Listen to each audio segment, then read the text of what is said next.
Good morning, everybody. Welcome into Morning in the Word. Glad that you've joined us today. Happy Monday. It is going to be another beautiful week, and I hope that you had a lovely weekend. The weather here was perfect.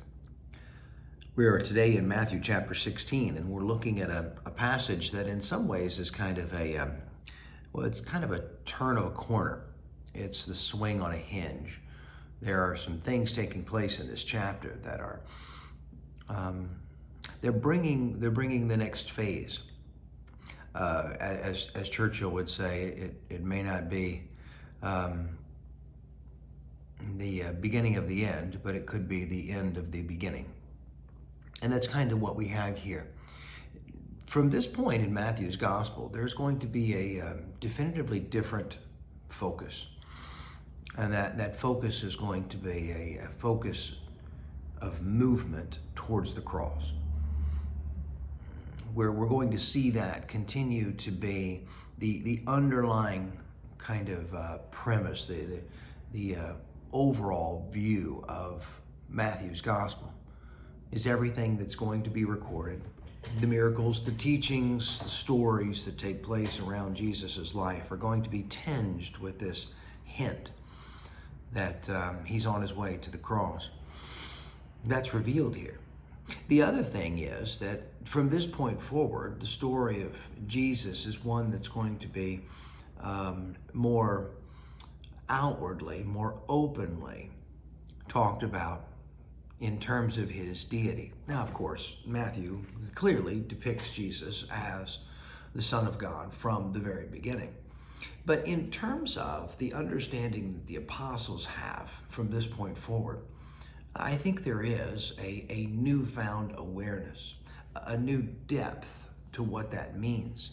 Whereas before this chapter, they are very willing to say that Jesus is the Christ, that he is the Son of God. I think from this point forward, there is a deeper meaning associated with that, a heightened level of understanding as to what that really means. And it's interesting that these two items kind of fall together in the same chapter because they will interweave through the rest of this book, because they are beginning to understand who he is. He is beginning to reveal what must happen, because ultimately who he is and what must happen are inseparable realities of Jesus's ministry. Who he is, as we'll see in just a second. Peter professes it beautifully. The Christ, the Messiah, the Son of the living God. What must be done? He must go to the cross, bearing the sins of the world. Well, those two inseparable realities are both revealed in this chapter, and they will, for the rest of this book, travel in lockstep with one another. Let's look at a couple of the details of this book. It begins with the apostles taking far too literal approach, far too literal an understanding of something that Jesus is trying to make a point with. But they do come around to a recognition of what he means, which is good. I am glad, because as the CSB puts it, it would be really scary to live in fear of yeast and bread. Moving from there, a teaching moment where they understand what Jesus is saying, which is a step of progress, because you remember how oftentimes Jesus would have to over and over and over explain in clear detail.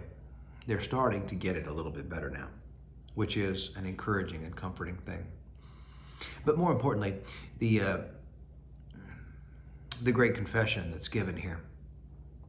Who do people say that I am? Jesus asked, you are out there. What are people saying about me? And the answers come back interesting. Jeremiah, who's a suffering prophet, a prophet who is rejected because of his unpopular message.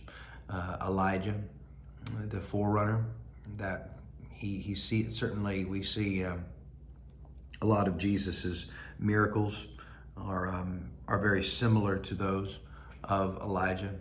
A lot of his personality comes across similar to Elijah. I think the most interesting is John the Baptist resurrected, that we have a group of people here who saw such power in Jesus and such power in John that they assumed that they must be the same person. And how interesting that the obstacle of death did not seem to be too great an obstacle for some people. They were willing to embrace the thought that he must have resurrected and now be parading around calling himself Jesus. What's important, though, is the answer. You are the Messiah, or Christ, the anointed one, the promised one, the one we've been waiting for. And you are the Son. You're the Son of God.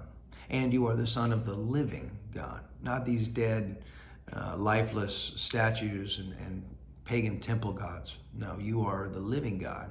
And you have a Son, and his name is Jesus, and Jesus is the one you've promised all along. It's a powerful thing. And it's very shortly after that that Jesus begins to tell them that he's going to die. Those two truths locked together form the basis of so much of the confidence that we have for life eternal and victory over sin. Watch for those themes in this chapter and chapters moving forward. I hope you have a wonderful day, and we'll talk to you again tomorrow.